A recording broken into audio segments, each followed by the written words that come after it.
Welcome.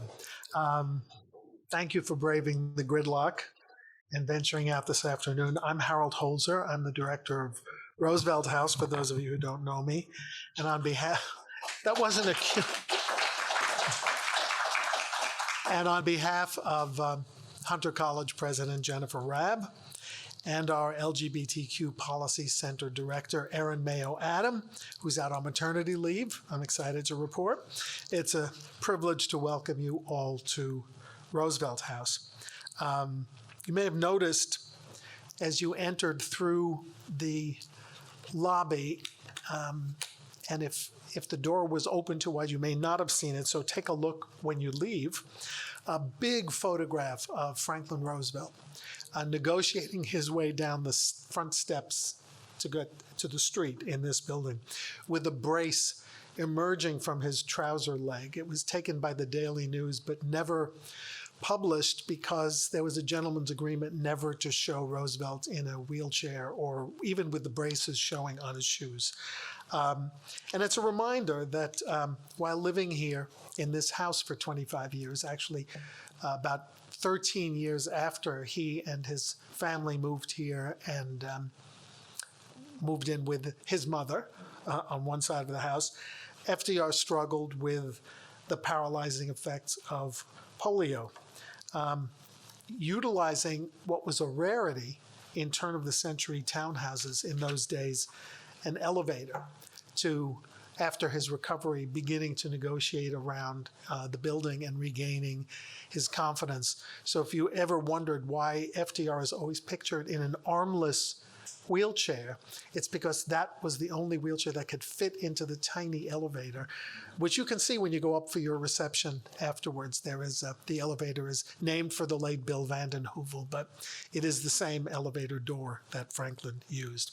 So in a way, infectious disease in the days before vaccines is part of the legacy and even the architecture of Roosevelt House.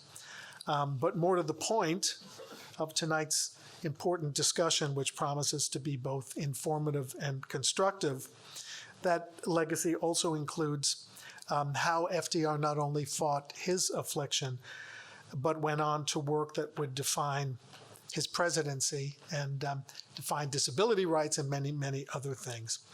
And it's a moment when the precarity of protection against polio is even back, as we have read about water in the metropolitan area. So one of the words is vigilance that we'll be discussing today.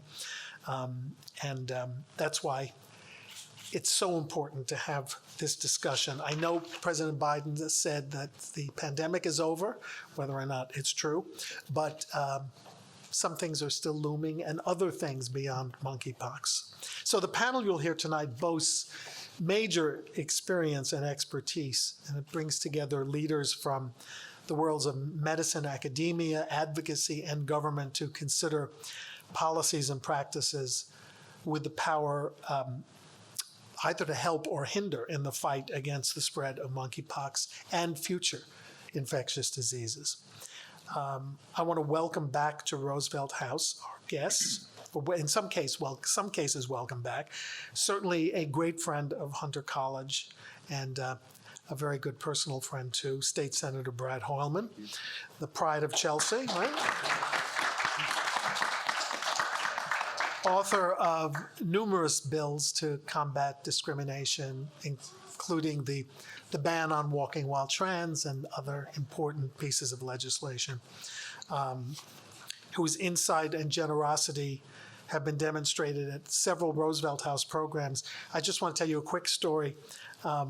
Brad was here one day and met our finalist for a Rhodes Scholarship, Devashish Basnet of Kathmandu, Nepal.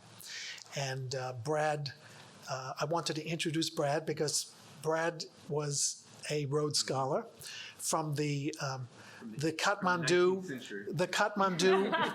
you're trying to stop me from doing my punchline, but I'm not going to. He was from the Kathmandu of the United States. He was from West Virginia when he won his Rhodes. So he gave him wonderful counsel and calmed him down. The next day, Dave had his interview, and the day after that, he became a Rhodes Scholar, the second in Hunter history. So thank you for that, too. Before I introduce the rest of the panel, just a word of welcome and acknowledgement to Mitch Drazen for all the help you do in supporting us in our LGBTQ programs. Thanks, Mitch. Joining is Council Member Lynn Schulman, who so ably represents District 29 in Queens, member of the City Council LGBTQ caucus that has been so active in sponsoring bills to help address the monkeypox outbreak. We'll hear more from her on that, I'm sure. I've actually known Lynn even longer than I've known Brad, because at one time or another, we both worked for one of the most famous and greatest of Hunter alumni, Bella Abzug.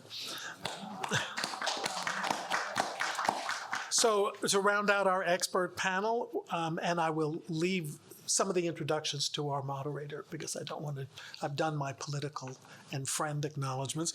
But we have Dr. Eric Eiting from Mount Sinai. We have Anthony Fortenberry from Callan Lord Community Health Center, and Dr. Julian Watkins from the New York City Department of Health and Mental Hygiene. So thank you all very much for joining us. The biographies in the program. To lead tonight's discussion, we're really pleased to welcome a true Hunter giant, really, Dr. Sarit Golub, Hunter College Professor of Psychology and Director of the Hunter Alliance for Research and Translation.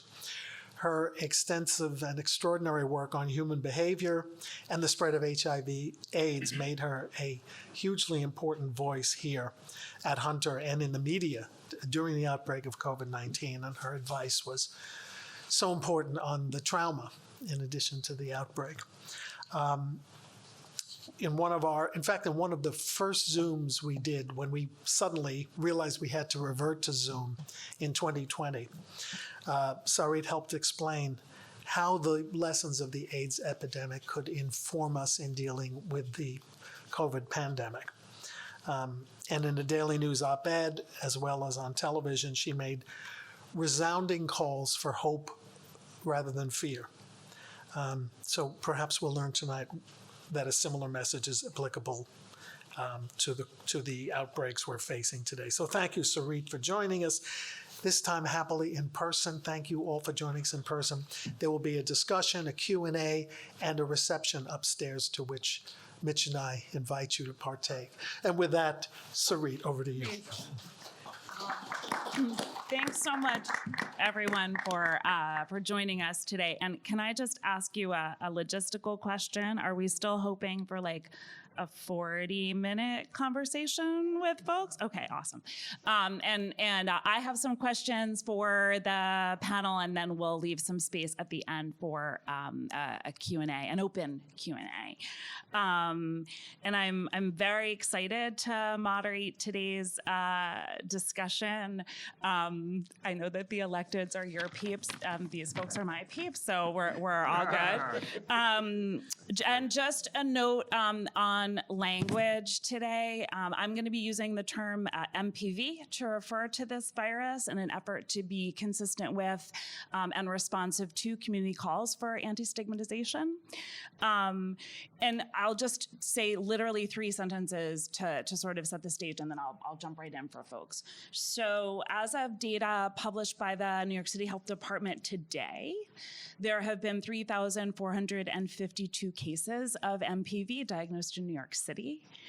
This represents approximately 14.5% of cases nationally, about 24,000 cases that we've had in the United States. You may be aware of the fact that our daily case rates have fallen tremendously. If you do look at the health department website, you'll see this quite beautiful curve trending down now from our peak in like late July and early August, as the number of individuals vaccinated tops about 100,000 in this city. The discussion today, what I'm hoping that we really get at, is considering the unique public policy challenges that were inherent in this outbreak, and specifically the issues raised for LGBTQ health, equity, and access more broadly, and the ways in which we can use our knowledge around this outbreak as a lever to build more robust public policy responses that address anti-stigma, anti-racist, and health justice goals more broadly. And I would add, in deference to FDR, anti-ableist forces as well. So I'm going to jump right in. And what I'm hoping this can be a little bit of a back and forth discussion as opposed to just to this, but I will ask for each of you to introduce yourselves a little bit in terms of sharing briefly a little bit about your unique role and perspective in addressing the MPV outbreak. Each of you has made incredibly important contributions in different areas to programmatic, policy initiatives, legislative initiatives designed to mitigate the negative impact of MPV on our communities. And I'm hoping you just say a couple of words about what you think your most important role has been in responding to these issues. You made the mistake of sitting next to me, Julian. We're going to start with you. Thank you. When I think about my role in the response at the health department for a place that has been the epicenter twice in the last 2 years, first COVID-19 and then MPV, I think my role has beyond policy, community engagement. I think it has been bearing witness, coming from this intersectional.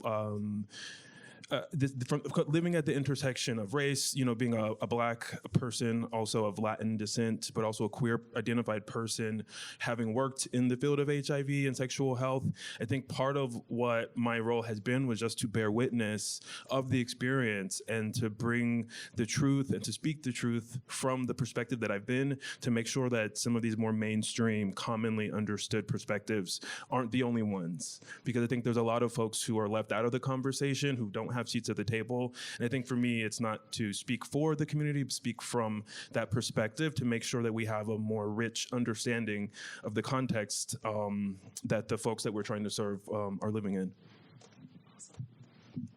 Hi, thanks. Anthony Fortenberry. I'm the Chief Nursing Officer at a community health center in Chelsea called Callan Lord.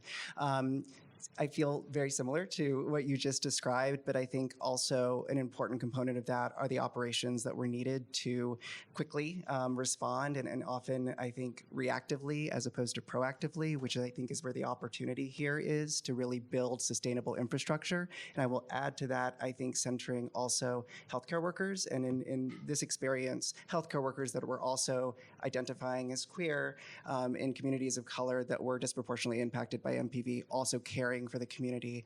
And again, we're seeing, with MPV as with COVID, putting themselves on the front line. And so also thinking of them as well. Thank you. Thank you. Good to see everyone. Thank you again, Harold and State Senator Brad Hoylman. I really want to thank those frontline workers and the physicians. I know Lynn agrees that as a non-physician on this panel, it's sometimes intimidating to be with a bunch of healthcare professionals. But we try to do what the medical community thinks is best, and we work with the health department, both at the state and the city levels, to make that possible. What we didn't get in this crisis, and again, it was a movie repeating itself, was a real active engagement at the federal level. And frankly, I wonder what the hell Rachel Walensky was up to during the MPV outbreak, because she wasn't focused on our community. And, I think that has to be said, that there was foot dragging from the feds, and it led to, the state and the city scrambling. I think my role was really to kind of channel engagement from a lot of my constituents who were incredibly frustrated, worried, nervous, maddened by the fact that the vaccine portals didn't work, that there was seemed to be a lot of misinformation and confusion, and this kind of Hunger Games mentality that you have to have, the skill set to refresh your browser in order to get a vaccine appointment. And it shouldn't, of course, be that way. But what's so sad and frustrating is that's exactly what we experienced during COVID-19.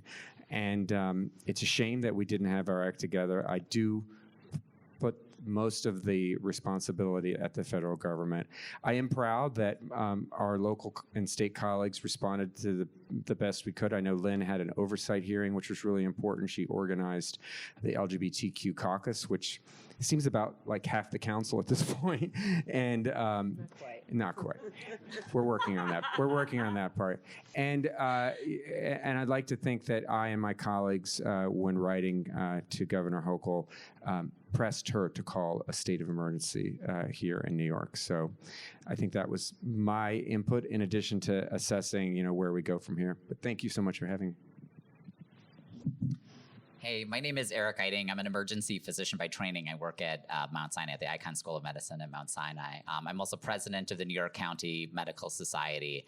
And my roles at Sinai, the two I think most vital ones are I'm the medical director for quality for our Center for Transgender Medicine and Surgery. And I'm also the program director for our LGBTQ Medicine Fellowship. It was the first of its kind in this country, and it's a really amazing training opportunity. And I think the role that I was able to bring to this, it's certainly not unique, but I think that to me it was really important that we normalized the experience that our patients were going through, that we didn't create it as some sort of carve out, that we weren't creating this model of exceptionalism, and that while I think that there was an incredible role to have max vaccination sites in gymnasiums and public schools when we were responding to COVID, it was clear to me from the beginning that this was something that was different and that we needed to make sure that we put that lens on our patients' experiences. I mean, we saw very early on that 30% of patients who ended up testing positive for monkeypox also had some kind of concurrent sexually transmitted infection. And so to take that away and to not give them the opportunity to talk about that, to offer them testing if they were symptomatic, I thought was really important.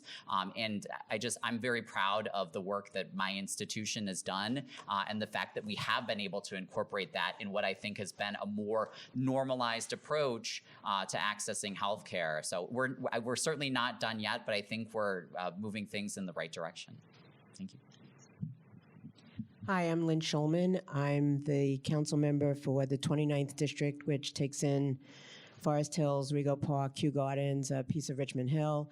By the way, I want to thank you for saying MPV, because the World Health Organization, which is supposed to be considering changing the name, has not yet, so that's a problem. I am also the chair of the Health Committee, which I'm very proud of, and I've used that title and that position to really leverage making inroads in terms of MPV, in terms of hospital capacity, in terms of a lot of different issues.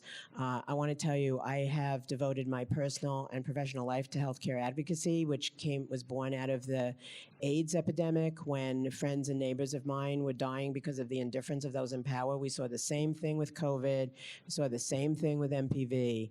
And it's not just, I want to thank my colleague, Brad Hoylman, because it wasn't just the federal government. This was the World Health Organization, which didn't recognize MPV for a while. It had been going on in Europe. They saw that there was MPV happening in non-endemic, which means places where it usually wouldn't happen, areas, and they were very slow to recognize that. The United States was very slow to recognize that. Unfortunately, we have a federal government that has a system that's very bureaucratic, and so we're not prepared for the next level of epidemic or pandemic, so that's an issue. What I was able to do in terms of being the chair of the health department of the health committee was I held a hearing, but separate from that, before we even did that, we had a forum. We had a town hall that the speaker of the city council hosted with me. We got all of the, we got a lot of CBOs. We got a lot of people involved, and I was working hand in hand with the Commissioner Vossen, in terms of what we could do, things that we can look at. I would get complaints from people. I would share them with them. We had a routine and we had a process where we got things done really quickly. I would get complaints. There would be complaints on social media. I would call his staff or call him directly and let him know, and those got resolved fairly quickly. We had the and the city had a number of glitches, which I know that they'll admit to, but they really ramped up pretty quickly considering. And so we did an education campaign. I came up with the idea in the city council. What we used to do is something called Days of Action, where we would go out with all our colleagues would go out with staff and with the speaker's office, and we'd educate people about different issues going on. I asked the speaker if she would be willing to do what's called a night of action. We have never done that before. We worked with the mayor's office, Alliance, the Restaurant Alliance, and Nightlife Alliance, rather, all of them to identify LGBTQ venues where we could go and hand out educational materials, talk to patrons and all of that, and we did that one night, and it was great. We had a great response. Commissioner Vossen came out with me to Queens to go to the venues around in my area, and so it was very important. It got a lot of play. People didn't know about it. We actually had people bilingual come with us in different languages, so that was really important, and we learned along the way. I mean, you don't know everything in the very beginning, and so, I want to thank the health department for their not only responsiveness, but their partnership and collaboration, and I also supported Senator Hoylman and his colleagues too in the assembly, who, when they sent a letter to the governor, we helped to support that. And also I sent a letter as the health chair to the head of the CDC asking them for more vaccines. I mean, what happened there was awful.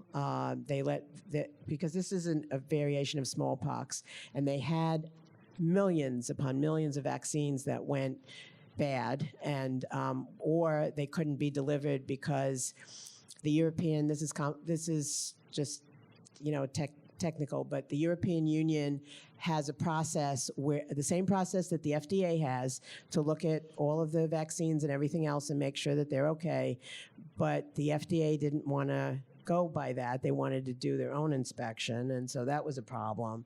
So we have come together, all of us, to really help here, and I want to thank Helen Lord. I want to thank everybody, Mount Sinai, and because the other thing too is that people were contacting me who had monkeypox, but they went to their doctor and their doctor didn't know what to do. The doctor had no clue.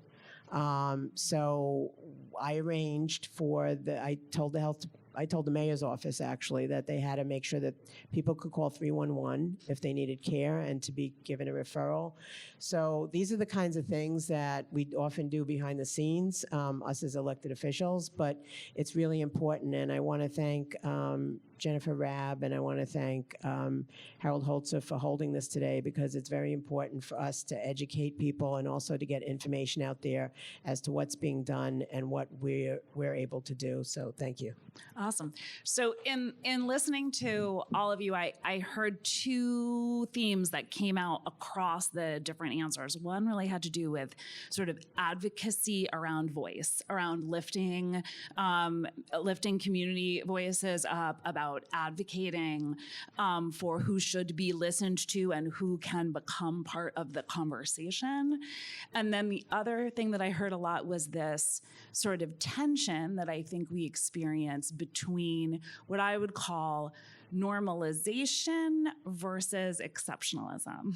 So an idea that, and this is something that I think we struggle with in HIV a lot, and I think it's something that we struggle with in sexual health a lot, and I think it's something that we struggle with in LGBTQ health a lot. How much do we say, no, this is different? And how much do we say, no, actually, this is very much the same? And so, I heard a lot of connections, a lot of connections to COVID in general, but there were ways in which I think that monkeypox MPV was different because it was primarily affecting the LGBTQ community. And so one question that I have for you is, how do you sort of balance that issue of exceptionalism versus normalization or universalization?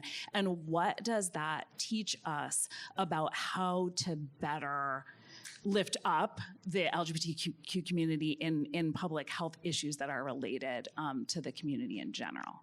That was a hard question. Anyone can jump in. Well, I would say that you saw during the kind of early stages of MPV that we opened a clinic in Chelsea, which was good, but of course we found out later that we were missing more than half of the impacted patients in other boroughs. We kind of it was a stereotype, I guess, in a way that kind of drove the conversation about white gay men, on the west side of Manhattan who were concerned and were alarmed and needed the vaccine, but we were leaving out a whole segment of the population. I think my takeaway there, framing it in the way you described, is that you need the health advocates to be at the table to inform public policy decisions. Sometimes that doesn't happen, and it seems most times it doesn't happen regarding public health policy. Of course, we saw it in COVID and we saw it in HIV/AIDS, but there was also the stigma, of course, associated with sex. And, talk about being sex positive. Well, this was like the opposite, the shame that was inflicted on so many people when they raised their hand and, wanted to get an MPV vaccine. Was really distressing. Or some trying to make it a political issue, calling it donkeypox, selling T-shirts online and, ridiculing, men and others who, were seeking to protect themselves, or others who very candidly described just how painful those lesions were and, what they suffered through and the harassment and trolling that, was directed at them. So, I mean, it is another iteration of what I think our community has to both endure, but also confront and try to be advocates at every level. And frankly, we need more queer folks in public health, clearly, and in places of public health influence, because I think elected officials can do a lot of work, but unless we have the real backup from the medical and scientific community, it becomes partisan and not, unfortunately not as effective as it would be otherwise. I think when I think about the community, I think that we, are exceptional. And I think that we carry with us that long trauma of the HIV pandemic. I think for those of us who are millennials who may not have been of consciousness in the throngs or throes of the pandemic, a lot of us of the early days of the HIV pandemic, we carry that with us. The shame of living or coming to our consciousness before PrEP, pre-exposure prophylaxis, where there was the thought that you probably will end up getting HIV and dying from it if you're black or brown. But I think with that, our resilience that we carried forward, and the fact that we all had that, it felt like that, like with like some muscle memory almost, that we all snapped into action to really organize around this issue because it was so reminiscent of these other things. And I think the really important piece, one of the lessons that we should learn, that we have to take the time to learn because it's not going to come through osmosis, is the fact that we're overdue, as a discipline, public health, as medicine, we're overdue for a reconsideration of how we even look at the community. We saw in the early response, it's affecting the gays. Let's go to Chelsea. That's where the gays are. And that's not what it is right now. We live in 2022. We live in the 21st century.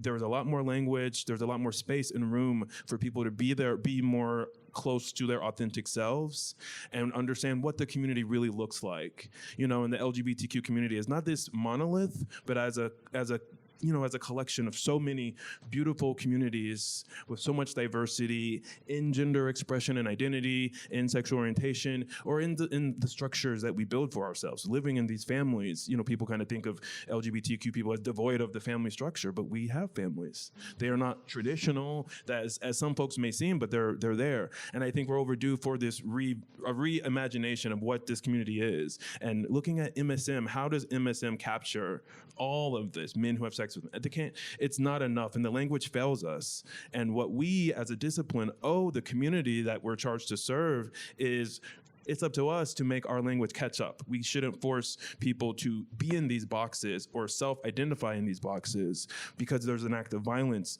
to kind of shed a part of you that you fought and struggled so hard to become just to fit in the box so that you can get the thing, or to have to, it can be seen as shameful to, admit that, I may have anonymous partners, or I may have multiple partners. Some people have different perspectives or views on sex, and that's fine too. But I think that's one of the big takeaways. We're overdue for a reimagination and reevaluation of how we look at the community. And I think that there's a lot of lessons that we can learn from the community for how to be in community, how to be with folks across difference, and how to really support and stand in solidarity. So I want to echo what Dr. Watkins just said, which is that we are exceptional, right? And I think it's important to emphasize that. But for me, I think what was really important was understanding that there are some pieces of this that are exceptional. And one is that we're an exceptional community. But part of it is that whenever you have I don't want to call this a novel disease because it's not new, right? I mean, we know that this has been around for 70 years or whatever it is, right? But the Novel presentation. Let's call it that. Yes, thank you. But so we knew that there was at least a new face to an old disease, and part of the process is you have to shepherd this to get to a place where it can be normalized, right? So in the very beginning, I think one of the biggest challenges is that you have something that shows up, it's a rash, and you're a doctor and you're like, I have no idea what this is. But the number of times that I've seen a rash where I have no idea where it was and we never figured it out, I mean, it's a number greater than 0, we'll say, right? So it's happened to me more than once. But to me, it's That's a different panel. Yeah. Yes, exactly. It is time to reimagine. But so one of the lessons that I learned in COVID was that COVID testing changed once we had developed our own internal test within our institution, right? And so I was able to take that knowledge and say, as soon as we saw this, like, I don't want to have to go and call the Department of Health and sit on the phone for an hour to get approval to test this and have a result that comes back in 7 hours. We now have an institution where, like, that's coming back in a matter of hours, right? And so, like, you have to have the champions there who are willing to walk this through and make sure that you can execute that. And to me, I think the other part is, I think that we have a really great model for how to address this in what we've developed for PrEP. And there are some people who get PrEP in a sexual health clinic. There are some people who get PrEP in an HIV clinic. But there are plenty of people who just get PrEP in their doctor's office. They're getting it over telemedicine. In fact, they're just going to the lab and they're doing their testing independently. And so, like, just understanding that you have to take into account the needs of each of the individual patients and be able to create the model that allows you to do all of this so that we aren't creating this model of exceptionalism. I think that I'm glad you brought up testing, because that was the other piece, that in order to test, you needed to go through 100 and some odd pages with the CDC in order to do that. And so that was a problem. So that's why the declaration of a public health emergency by the state and by the city, and finally by the president, opened up some of those channels, opened up some of that procurement, opened up the ability to move forward a little bit quicker. And so, but those took time. Those didn't come until towards the very end. And, you mentioned about HIV and AIDS and how to, like, look at it through that lens. I will tell you that I did have conversations with City Hall where I was told by some people there that they weren't looking at MPV through an LGBTQ lens. That was part of the problem of how they set up the people going online and not doing anything else and all of that. So I said, listen, there are people who don't have access to the internet, can't go online. So that's when they created a phone number. And, and I spoke to the health department about that. They created a phone number so you could call and actually make an appointment without having to go online. And they were all different. Actually, they're still working on trying to set up where you can make a preliminary, go up preliminarily and make an appointment. They also the CDC came up with this idea, and I'm going to ask the doctors to weigh in on this, about changing the way the vaccine was given so that that they can use more of it in the vials so that they had more of it to give and they can give the second doses, but they had to do it intradermal. And I know I studied this. So intradermal versus, is it subcutaneous? Am I correct? Subcutaneous. Okay, great.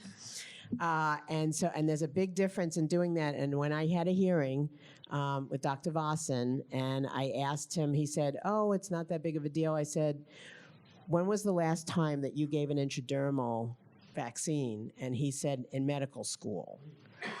So it wasn't that easy, and there are issues with it. But these are the things we have to look at. We have to, and representation. I want to just say something. Representation matters. It matters to all of us up here, because if I wasn't an LGBTQ person and I was chair of the health committee, we wouldn't have gone as far as we did. I'm very convinced of that. That's why representation matters. You have to have people LGBTQ in all different aspects of life in the city, because that's the only way we're going to move forward. That's the only way we're going to advocate for ourselves. And the other thing with HIV and AIDS was it did spread to other parts of the population. There was a big fear that this would do the same. And there were cases where children got it here and there, where other people who weren't LGBTQ got it, because you can actually live with somebody and pick it up from materials that they had, or bedding, or towels, and and things like that. So the health department did put up online instructions on how to do laundry, all of that kind of thing. And I said to them, not everybody's going to go up and look at that. So how are we going to get this information out to the community? And that's a big piece of what I deal with, and I'm very concerned with, is how do we educate the public? How do we educate people like you so that you don't have to sit there and go through hundreds of pages online and figure these things out? So, like I said, I think it's very important. I think there is a correlation, but ultimately the federal government has to do better, because we're going to get more of these viruses, and people aren't prepared. And I will say, I feel bad. The health department is understaffed right now, which I'm acutely aware of as a member of the council. But that's the other thing too, that we have to look and make sure that we have. My goal is to make sure that we have a robust public health response to anything that happens. And I'm going to be working with City Hall and Commissioner Vossen and his team on trying to make sure that that happens. I'm going to put you on the spot a little bit in response to this as well, because I know that you speak really well about these issues. So what I'm hearing also is like the distinction between playing catch up and leading with equity. And the word that I sort of like wrote on my paper was nimble, sort of like, how can we be nimble? And I know that you have some experience in trying to create those systems. And so I just love to hear you talk a little bit about, like, what do you think we need in order to do this moving forward? Thank you. I do feel like we had a great opportunity with the lessons learned from COVID-19 that we did not implement or institutionalize and kind of like cement in our knee-jerk response to these kinds of outbreaks that will happen again and again. And I always feel like health equity considerations are always an afterthought in the way that we implement any kind of initiatives into the community. And like you said, where were the community advocates at the table? Where were all the stakeholders at the table to help inform our response? And it always feels like at the end of the day, whether it is, our, Black and brown patients or patients that are not consuming information in the same way. I always remember COVID-19 was happening for weeks, and a patient came in for their appointment and said, "Why is everything closing down around the city?" They didn't have, the internet. They weren't watching the news every day. And so we have to, think about those patients. I always think about those patients when we're trying to do communications, like, how is she going to hear this? Right? And so really putting at the forefront these kinds of health equity considerations around who is creating the communications, how are people receiving them, and then what are people going to do when they do get that health information, right? Where are the resources that they're going to be able to access? Because we see, especially in the LGBTQ community, disproportionately are in the service industry, are in, jobs where they're not going to be able to work remotely or take the day off to go stand in line at the DOH. And so those are the kinds of like concrete considerations that I think need to be at the forefront. When we're thinking about what we can do differently, I think that we have a framing and an understanding issue. I think a lot of times we talk about health equity as this thing that we sprinkle on this program, sprinkle it on that program. We call in those folks, to do their mumbo jumbo and talk through these things when a problem has already been identified in the data. But when I think about health equity as someone who practices it, I look at it as an intervention, as a necessary intervention to counteract a lot of these structural and systemic norms that we have as a society, but as a discipline. And thinking about it across disciplines, not to just single out, but this is the public health panel, across disciplines, where we have this structural issue where if unchecked, the results are it's almost as if it's all written in stone already. And so I look at health equity as an intervention because we need one. We saw it in HIV, and we see it 40 years later, and now in New York City, men who have sex with men, black men who have sex with men, Latinx men who have sex with men, and black women who have sex with men are the three categories of folks who are diagnosed with the highest number of HIV of cases in the city, right? Not even talked about, not even imagined. But somehow, again, it always falls on these certain communities. And so looking at it as intervention, and part of a central tenet of health equity is race consciousness, right? The contemporary presentation of racism. How does it look right now? Because we are not dealing with 1960s racism. We're dealing with the overt things. There's hoods, there's people climbing on walls, in Washington, but it's like this covert thing, this way that we structure our systems, structure our institutions and our programs, where certain people are considered, certain people are an afterthought or not considered at all. And I think we need an intervention, and we need it so desperately. And these last few crises that have been stacked on each other just demonstrate how desperately we need it. And if we continue to operate in the way that we have been operating, kind of, this white supremacist capitalist structuring and framework, we're going to proceed without the full deck of cards, and we're going to find ourselves in this same thing again, and we're going to find ourselves gnashing our teeth and all of it, pulling out our hair to try to find how can we fix these things. And we have solutions out there. We just have to be humble enough to understand that there are different forms of knowledge, there are different ways to see the world, different ways to understand it, and engaging will make our responses better, will elevate the responses, will meet the standards of these communities that are quote unquote marginalized, right? And it will help us stop marginalizing them in our thoughts and in our policy. And thank you for mentioning capitalism, because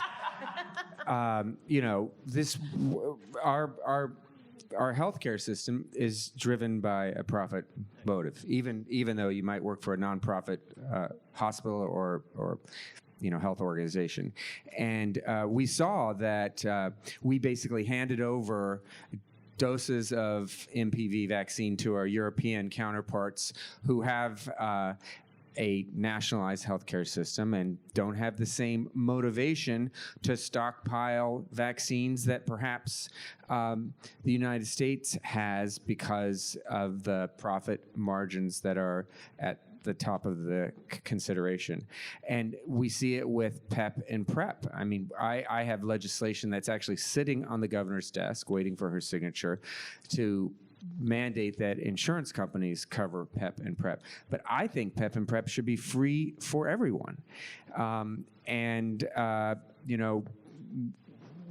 costs, the co-pays associated with PEP and PrEP are still being imposed on patients, even though they're not supposed to be. So the way that we respond to a health crisis or to any health care issue in America, I think is fundamentally flawed. We need to pass the New York Health Act, I believe, and have a single payer system, I believe. And I think it's the future of healthcare to ensure that every community is treated fairly and not just the folks who have the influence and the money and the access. So until we address that fundamental structural problem, I think we're going to be having this conversation again and again and again. And not to belabor the point, but I think it's really important that we pay attention to the information that's in front of us, right? I mean, like the first big article came out in the New England Journal of Medicine in July, and it talked about the experience of MPV between April and June. And one of the things that they highlighted in there was that 75% of the patients who had tested positive belonged to the white racial and ethnic category, right? And to me, it felt like an excuse for the medical community to say, sure, there's an inequity here, but it's really around the LGBTQ population. It's not about race and ethnicity. And yet here, we had plenty of data in New York City at that time that showed that we were having a very different experience. It was the Latinx community has been the group that's been the most impacted with the number of cases, followed by Black and African American, and then followed by white. So we can't ignore the information that's right in front of us. We have to make sure that we're still paying attention, even though we may have something that gets put out there that can act as a distraction. I think that, I'm sorry, I'm not supposed to talk, but here I go. I think that that's such an important point because it also speaks to the challenge of questioning data that are presented to us based on what we know and based on and saying why might that be true and what is that actually telling us about these underlying systems. That was awesome. I want to leave some time for the questions from the audience as well. So this is like my 3-minute warning to you that if you have questions, think about them, pull yourselves. But I'm gonna, before I do that, I'm gonna ask you, I feel like one of my 2 harder questions, which has to do with a little bit with that data question, with that question of there was a lot of controversy about whether or not MPV should be described as a sexually transmitted infection and whether focusing on cases in a particular community or on demographic distribution is a correct framing or is a stigmatizing framing. And I just love to hear, how do you think about that decision, and how do you think this type of idea about naming and framing, like what are the values that we should be using in making those naming and framing decisions? I'll start since I'm the health department guy in the room. I think that part of it is really understanding that there's different forms of knowledge. We have the data has its flaws. The fact that we have 5 racial and ethnic categories for all of humanity is absurd, and yet this is where we are in 2022. So understanding the limits, understanding that we don't do a good job as a society capturing sexual orientation and gender identity. We don't do a good job of really understanding, trans identity in many different ways. So there's that, knowing the limits, and then filling in those knowledge gaps, acknowledging that there are some knowledge gaps and that we have to look for other forms of knowledge. There's institutional knowledge. There is the lived experience. You have people coming from the community saying we need access to. I guess at some point we have to listen, because you're going to be forced to. We've seen it over and over. Sometime you will, and I think it kind of comes down to, can we see the community as not just a problem, but as part of a solution? And it's a big shift. But what it is, it cannot be this thing where this hierarchical thing where we come in with our degrees and we're going to tell people how they can save themselves, when people have been saving themselves despite our expertise and the way that this country has so-called civilized them for so long. There's no integrity to even go in that from that stance. We have to really go in and look at the community as partners in this process, as people, as stakeholders, as people who can actually be a part of making this thing better and moving and bending and changing the reality that we find ourselves in. The solutions are out there. It's just we have to humble ourselves to go and ask them and listen. I agree with all of that.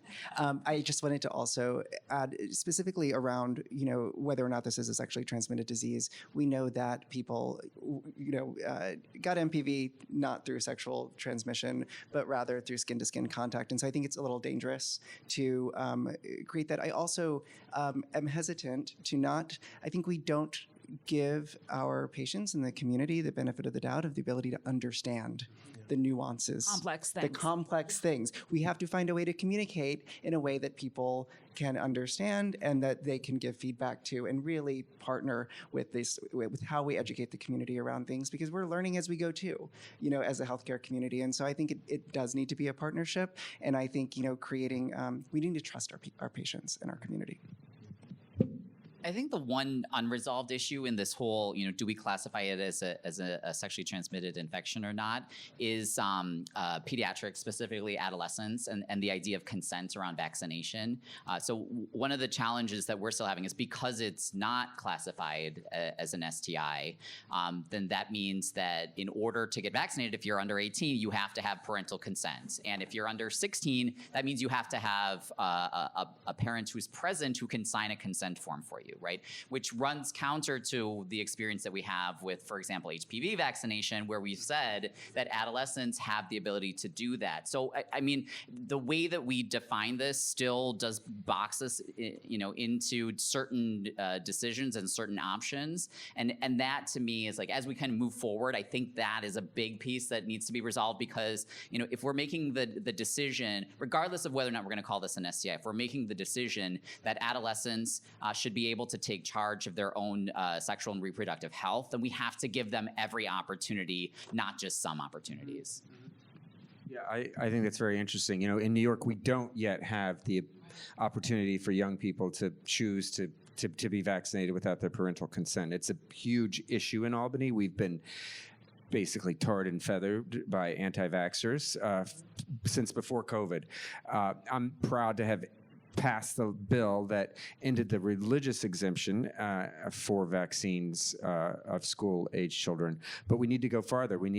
I think we need to mandate the HPV vaccine for school children. I mean, it's a cancer vaccine, for God's sake, and it works. I'm very proud that our community embraced the MPV vaccine to the extent that it did. And I think, I ask myself, and Lynn, I'd be interested in what you think, since we're basically the same generation, what Larry Kramer would have thought, I think he would have said, tell them the truth, be candid about how it's transmitted, and, let people make their own decisions based on that. I don't know. You're looking at me skeptically. I think I'm your same generation too. Oh, okay. I mean, Larry, I don't know how sex positive Larry Kramer would have been about this. I wonder. Yeah, because I worked with Larry Kramer at GMHC, at Gay Men's Health Crisis. So I think you need to look at, we're talking about theory and we're talking about reality. So, and you have to sort of look at both of those through both lenses. But so the reality is that a lot of the MPV infections were coming up in genital areas, if I'm recollecting correctly. So, that's the reality of it. And also, I have friends in the LGBTQ community who called me and said, listen, like this is happening at the sex clubs. We have to figure this out. We have to make sure that men are aware of this, so that, that they don't maybe go with multiple partners and all that. And these are gay men who are very active, very sexually active, who have said to me, listen, we need to get it out there. We need to, so, there's what you said, there's like maybe the stigma, but then there's also people that want the reality, which you were talking about. And I think Larry Kramer would say, listen, he'd push the vaccine, and he'd be very mad at the federal government, I'm sure. And he would just be mad at the slow pace at which it took, because we had Pride, we had June Pride, LGBT Pride here in New York City, and it was slowly starting to work itself into the population. And, we could have, that's the other thing. I mean, there are doctors and scientists who say that because it was slow for us to just react as a country and as a state, a city, or whatever, that we didn't get ahead of it. And so a lot more people suffered because of that. And so we have to look at all, I think, of those different pieces.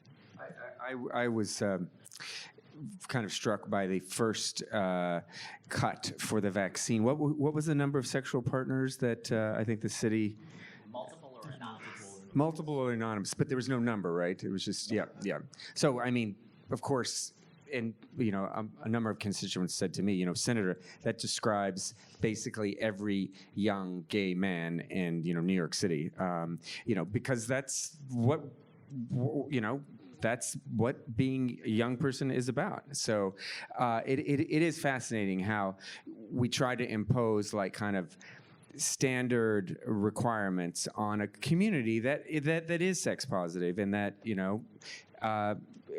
is thankfully unashamed as a result. It's when you operate from a heterosexist norms. We have different mores and social engagement and just different customs. And it's separate and something that should be studied, should be understood. We should be having this a rich discussion about what does it mean to be LGBTQIA plus in the 21st century, and not compare it to heteronormativity. Let's let it be, and not have to be compared. And because again, when we look at humanity through such a very narrow and focused lens, again, we're operating from, it's so retrograde. It's not of the 21st century to look at humanity in this one. There's only one way to have a family. There's only one way to have sex. There's only one way to be a human. There's only one way to be this. It's preposterous that this is where we are in the 21st century. And that's why I think an intervention is so necessary for us to modernize this field. We have to rescue, we have to save it from itself, despite itself. And it's so urgent because the community trust is getting ticked away after emergency after emergency, letdown after letdown. And at some point, you're going to have, the Black community be like, 60% have mistrust of the system. And then people will look at the community saying, we don't trust you, and be like, oh, Tuskegee. As if all these failures and the lived context of their lives and the reality of them going to work and waiting in that line and going up to Harlem and seeing people who don't live in the neighborhood, as if that has no bearing. And so, we have to ask some really serious questions and take some really hard positions on where we go from here to modernize this thing. Otherwise, again, the cycle is going to continue. I want to respect people's time and let you get at some point to the reception. However, we do have some time for a couple of questions from the audience. If there are, go ahead and then. There's a mic. Alexis is coming. Thank you. Given the recent rise of culture wars and anti-LGBT hate spreading around right-wing media such as Fox News, as well as also major states pushing against LGBT rights such as Florida and Texas, how do you think this is going to play in monkeypox? Or rather, how is monkeypox going to play on whatever is going on?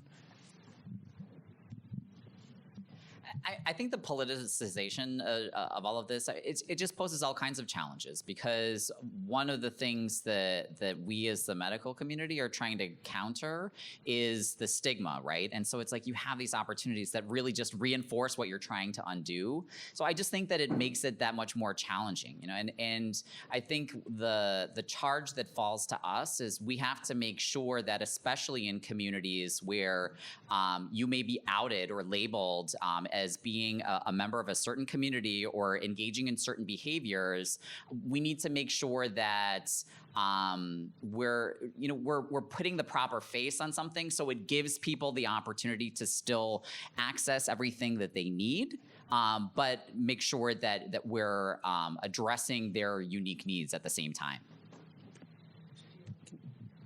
Did you want to respond? I'm sorry. Just very quickly, Article 1557 of the ACA is being proposed changes right now from the Biden administration to amplify and protect LGBTQ discrimination. And so it's very important right now, if you're interested, to engage in advocacy around that to ensure that those protections are maintained in the ACA. Dr. Watkins, you said, where do we go from here as it relates to public health equity? Where do we go from here? Because the HIV/AIDS epidemic didn't address people of color. Asthma rates in the Bronx are affecting people of color. Diabetes rates affecting people of color. COVID-19, people of color, and those disparities. And now MPV. It's going to keep happening. So at what point is knowing not enough? So where do we go from here?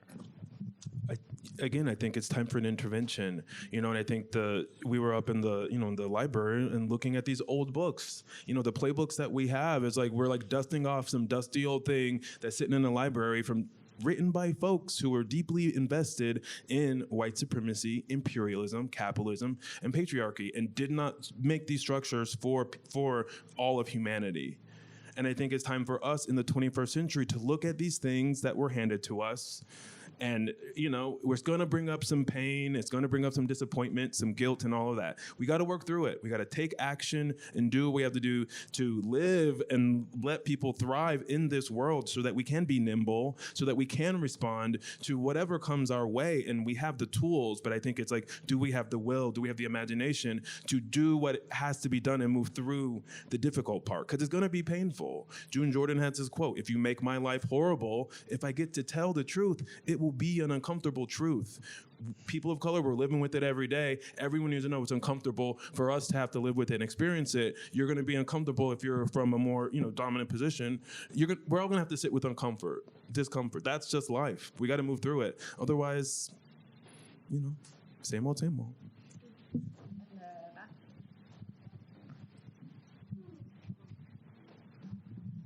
Question about the vaccine. I'm going to get these terms wrong, but the dermal and the subcutaneous, is there now enough vaccine for subcutaneous jabs to be given, and is one better than the other? We have a national shortage. I don't think that we don't have enough to get everyone vaccinated with purely subcutaneous. And so this was a stopgap. So the intradermal, it's a full dose, but it just intradermal, the secondary mode of administration requires a smaller dose to get a similar immune response. And so that's kind of where we are now. Folks are still able to get subcutaneous because a lot of folks have certain conditions that would preclude them, or that they could possibly have a bad outcome from getting intradermal. Mostly folks, the newer mode of administration. We're not there yet. We still have a shortage. What you just said? We still have a shortage. We're not there yet. There's a stopgap for intradermal to get more folks vaccinated, but we can still do subcutaneous because a lot of folks cannot get intradermal for some of the side effects. Follow-up question: do you have to be cute to be on this panel? I think we have time for one more question. Yeah, here in the front.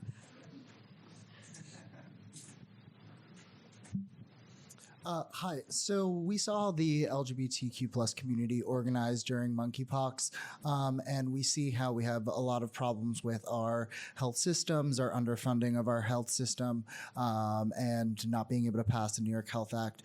What are avenues that you see that LGBTQ organizations can get involved with to push our electeds and our community to get more involved in helping the medical community fight for health equity and things that the community needs? Well, I would say, we have so many important healthcare issues on the ballot in November: abortion rights, transgender youth, vaccine equity, just to name three. It's almost as if healthcare has risen to the top of the agenda, as it should, because we have faced a crisis for so long. I think November is going to dictate not only policy, but if the Democrats, God forbid, lose the House, you're going to have hearings about MPV, sponsored by the Republicans. You're going to have Tony Fauci, questioned by Jim Jordan. You're going to have a lot of nonsense about COVID and about reproductive health care and about issues that we as New Yorkers take for granted, which are going to be suddenly and I think starkly illuminated as political talking points for the Republican Party. So I would say that, vote in November like your life depends on it, because I think in many respects it will. I think it's real.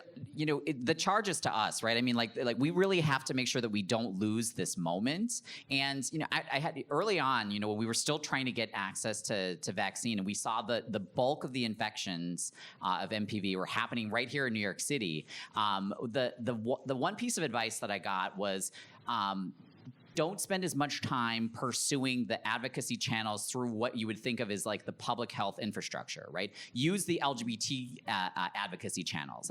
And you know, to me, I think it was really great advice, but then, you know, I feel like I sort of stood there wondering, I don't know where to go, right? And to me, like, I think it still falls to us in this community that we have to build that infrastructure, right? And whether that's community-based organizations, whether it's employee resource groups from our employers, even corporate advocacy, I mean, I think that we have to take advantage of every potential channel and build the right network so that when we are seeing something happen on the ground, that we know who it is that we can come to and we can use the power that we've created to advocate on our own behalf. I think that that's a beautiful idea on which to end. I want to thank everybody on the panel so much for these your amazing contributions, both in the world and also here tonight. And I think that what is particularly inspiring to me are the ways in which each of you spoke about, you know, the what does make the LGBTQ community exceptional in advocacy and in vision around these issues. And I think that, you know, Brad, one of the things that you were really speaking to is how can the LGBTQ community also lead in some of these, in the attack on all of us, that has been so focused on actually an attack on sexuality more broadly. And it gives me inspiration to work with all of you in that fight. So I would invite everyone to go to the reception and look forward to continuing the conversation. Thank you so much for being here tonight.